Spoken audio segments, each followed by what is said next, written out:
Okay, welcome to English 114. This is the first audio recording lecture that I will do for you, and I want to give you an overview of what we're going to talk about in Chapter 1. I have my handy slides here, and as you can see, it is taken directly out of the textbook. So you'll be able to follow along and find where you need to be. If you have any questions, as I always say, please do not hesitate to contact me by email, aglewis180 at mail.cfcc.edu, or you may contact me in my office at 362-7114. So the chapter 1 is getting started, writing in your career. Writing as an essential job skill. We don't think about writing um, as vitally important except in businesses that deal with writing. But if you think about it, we write in almost every business that we come in contact with every single day. If you're a waitress, you write down orders. If you are a mechanic, you write down shop orders or service orders. We do some form of writing in our careers every single day, no matter what you can do. That's why writing is so effective, and that's why this class is going to be so fun for you. Writing for the global marketplace, the internet, email, express delivery, teleconferencing, and e-commerce have shrunk the world into a global village. Companies must compete for international sales to stay in business. And as you know, to be successful in the global market, you yourself have to adapt a global perspective. So we're going to talk about standard English and we're going to talk about non-standard English. Whenever you're in the workplace, you always want to use standard English. Whenever you're in the classroom, you always want to use standard English. Now, standard English is the way we speak in formal situations, whereas non-standard English is the way we speak in front of our friends or in front of um, our family members when we're enjoying holidays.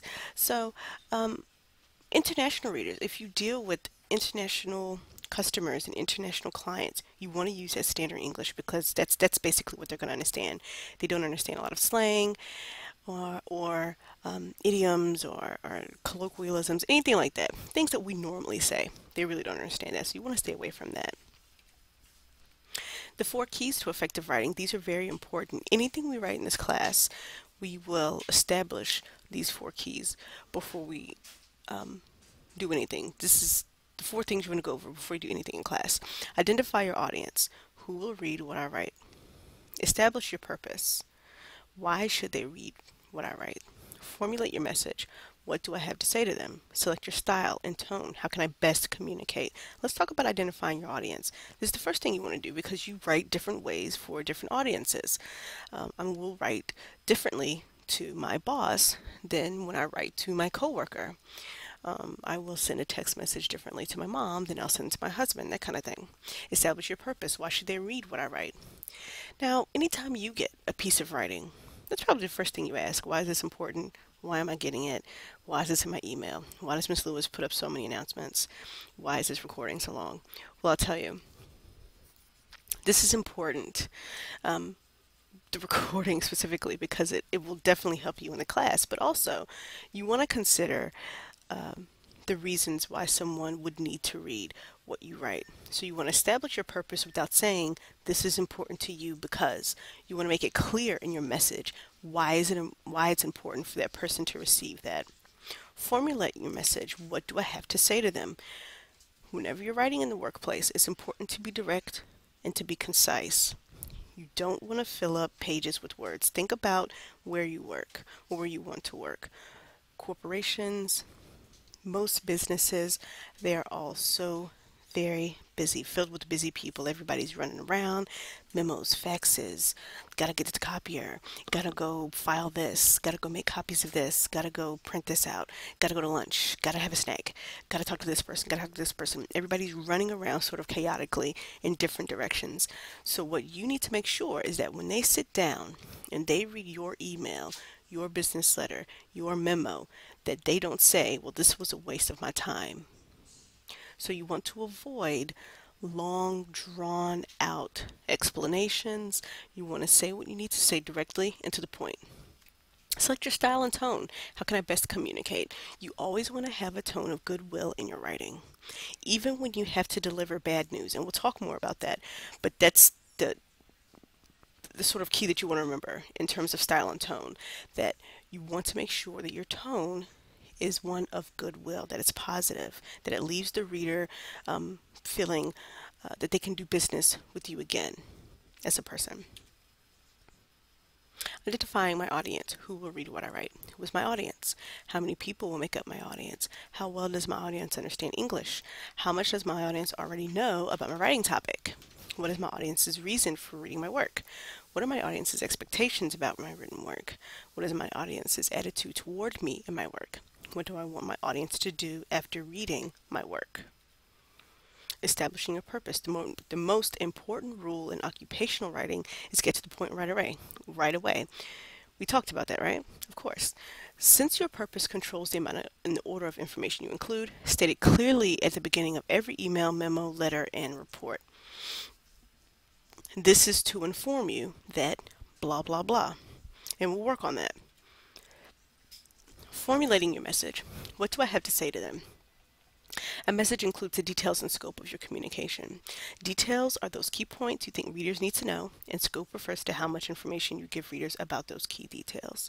So readers don't need every single detail of every single thing that you need to tell them. They need the overview and how each detail affects them. That's the most important thing to remember in that formulating your message portion. Selecting your style and tone. Style is how something is written rather than what is written. It involves choices about paragraph construction, sentence length and patterns, and word choice. Adapt your style to different messages, purposes, and audiences. Tone expresses your attitude toward a topic and toward your audience.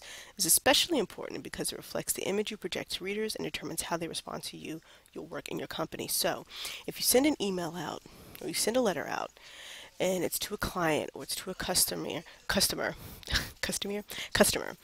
and it's bad news, but it's also bad news given in a negative tone. You ruin the relationship that your company has with this client or customer. You ruin the relationship that you have with this client and customer. This is a potential sale.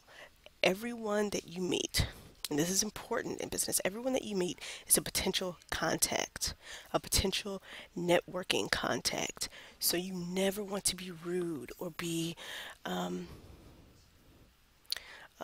too presumptuous in any situation where you're dealing with people in your business or in your field, because you never know when you're going to need them again for something or when you'll work with them again down the line. Characteristics of job-related writing. Job-related writing serves 6 basic functions: providing practical information, giving facts rather than impressions, providing visuals to clarify and condense information, giving accurate measurements, stating responsibilities precisely, persuading and offering recommendations. Ethical writing in the workplace means doing what's right and fair and being honest and just with your employer, coworkers, and customers. Common ethical phrases include public trust, equal opportunity employer, core values, global citizenship, fair play, full disclosure, fair trade, and social responsibility. Unethical businesses' dealings are represented by phrases such as cover-ups, spin doctors, bid rigging, kickbacks, planned obsolescence, and price gouging. So here's what you want to avoid: being a dishonest business person. That's basically it. You don't want to ruin your reputation as a worker or as a professional in the field. And you also don't want to sully the reputation of your company or your business. Supply honest and up-to-date information about yourself and your resume and job applications. We're going to touch on this during the resume portion, and it is very important. I know how easy it is to lie and say that you know 19 languages and you went to Harvard and you have a 4.7 GPA, but believe me, in the long run, lying only hurts you, especially in your resume and job applications. Respecting coworkers, customers, and suppliers, and conduct that avoids bullying, discrimination, or any other unfair and unprofessional action. We're going to touch on that too. Avoid language that excludes others on the basis of gender, race, national origin, religion, age, physical ability, or sexual orientation. It is so easy to pass around those jokes that are inappropriate, about someone's race, someone's sexual orientation, someone's gender, religion, age, physical ability, all that stuff. But we're going to talk about it. Maintain accurate and current records at work. Comply with all local, state, and federal regulations to ensure a safe, healthy work environment, products, and or services. All of these points, in the long run, help you. If you own a business, they help you. If you work for a business, they help you. So you can't go wrong. Adhere to your profession's code of standard of ethics.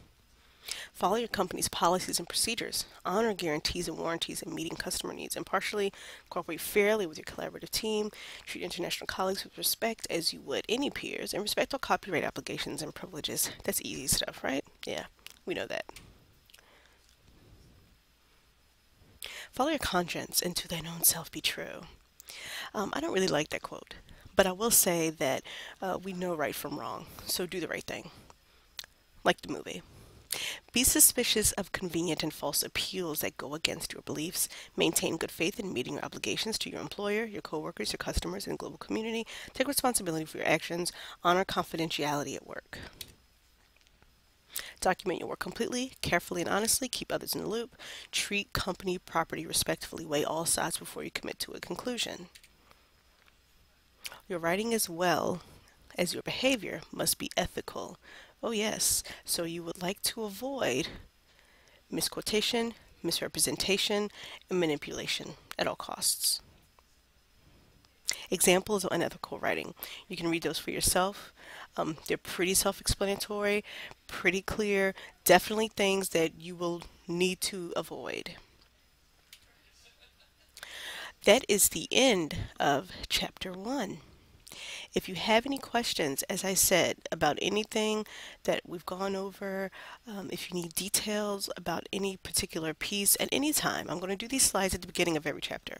So if you ever have a question, if you ever have a concern, please do not hesitate to contact me. No question is too complicated or too simple or too self-explanatory. Never think that. So thank you very much for listening and enjoy.